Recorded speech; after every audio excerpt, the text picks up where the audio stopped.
Magandang hapon ulit sa inyo mga kalapatids and welcome back into another episode ng KRB Love. So, for today's video mga kalapatids, basketing ulit ng ating club for training.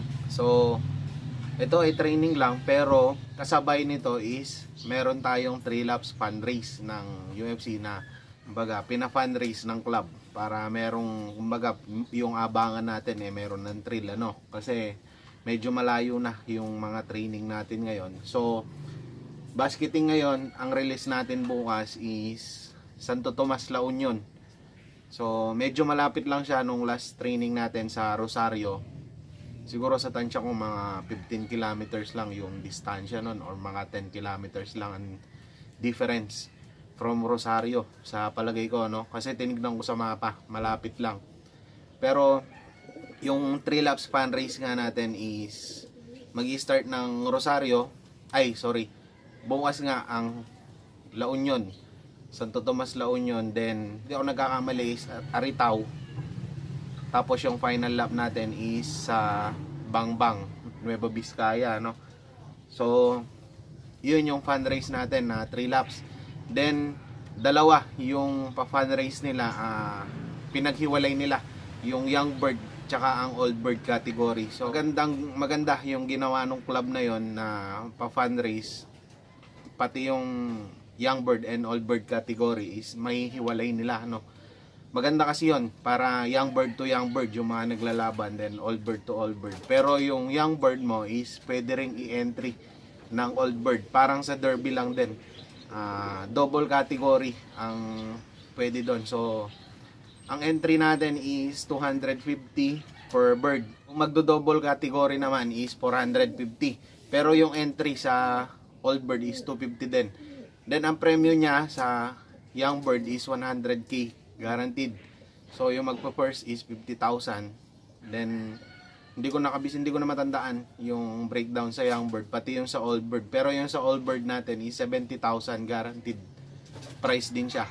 So maganda. Ito is guaranteed. Hindi sila meron kasing mga club na entry base lang yung papremyo. Pero ito is guaranteed siya na 100k for young bird and 70,000 for old bird category, So, yun. Yung natira nating panglaban is 3 na lang. Yung na-clock natin na block yung last Sunday sa Rosario. Then yung isang checkered na umuwi ng hapon. Tapos yung isang checkered din na kawan ay gold. Pero na-recover na natin ngayon. So, isasakay na natin siya.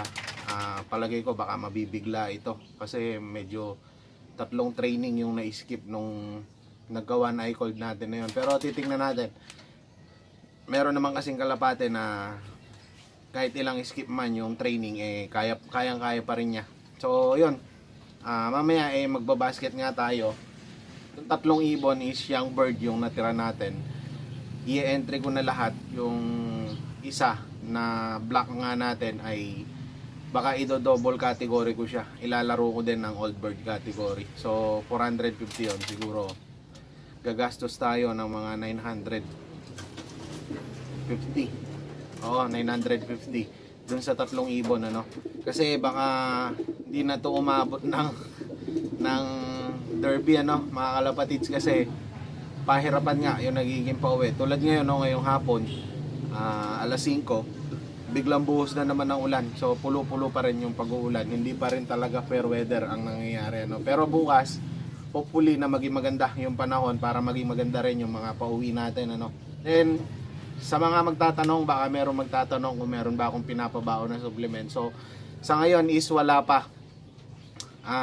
Yung regular lang na minimix ko sa tubig na honey tsaka yung electrolytes. Ayan, kung napapansin nyo, ayan sa painuman nila nagmix lang ako para pabaon.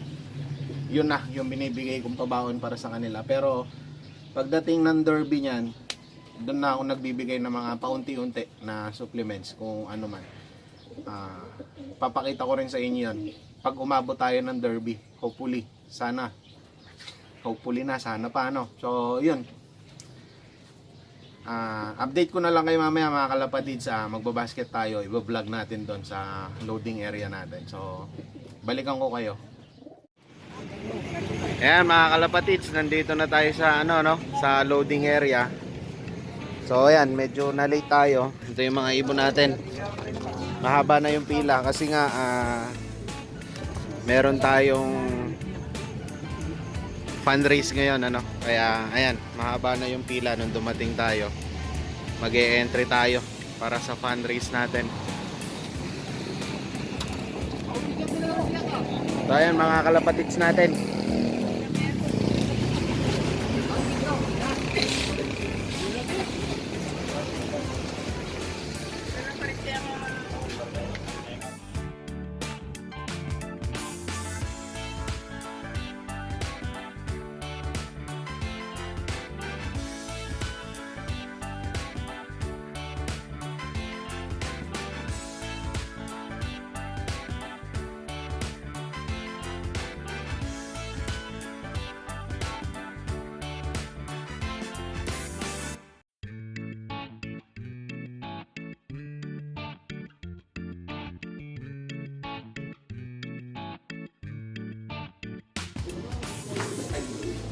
Mga kalapatids, kung naalala nyo si Sir Ronald, Unanan.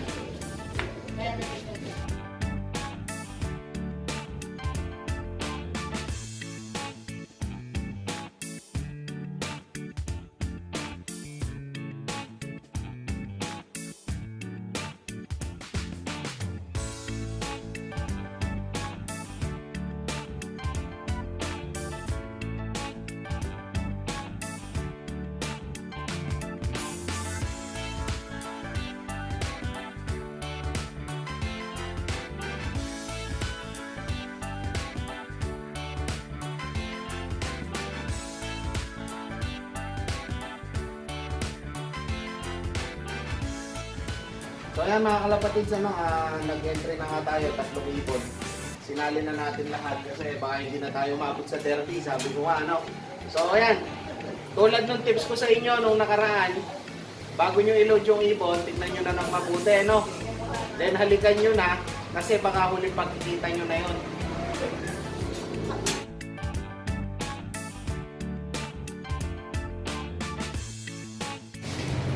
Ayun mga kalapatids, tapos na tayo mag-load, then bibidyo na lang natin yung mga kalapatids din natin dito, papakita ko sa inyo.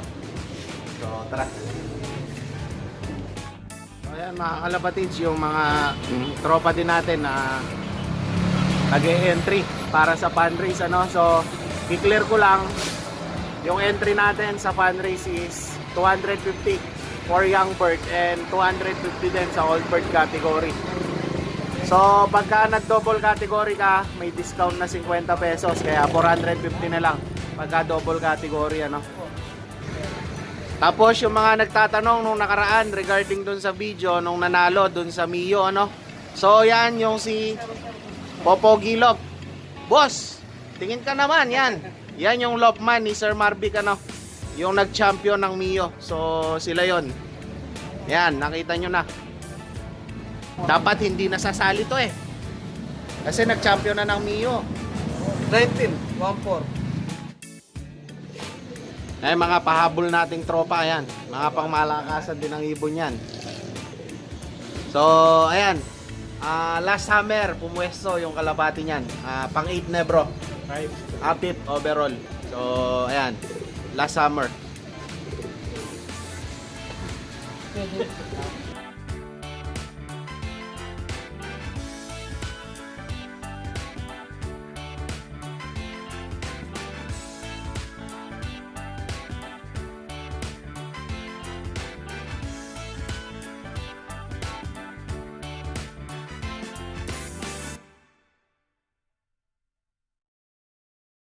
So yun mga kalapatids, tapos na tayong mag-load din. Ito yung mga tropa natin na player din dito sa Mexico. Maglo-load pa sila kasi medyo gabi na. Uuwi na rin ako. So bukas is abangan tayo ng mga kalapate, i-vlog din natin yan ang arrival. So samahan nyo ako. So that's it for today's video mga kalapatids. Good luck sa ating lahat and happy flying.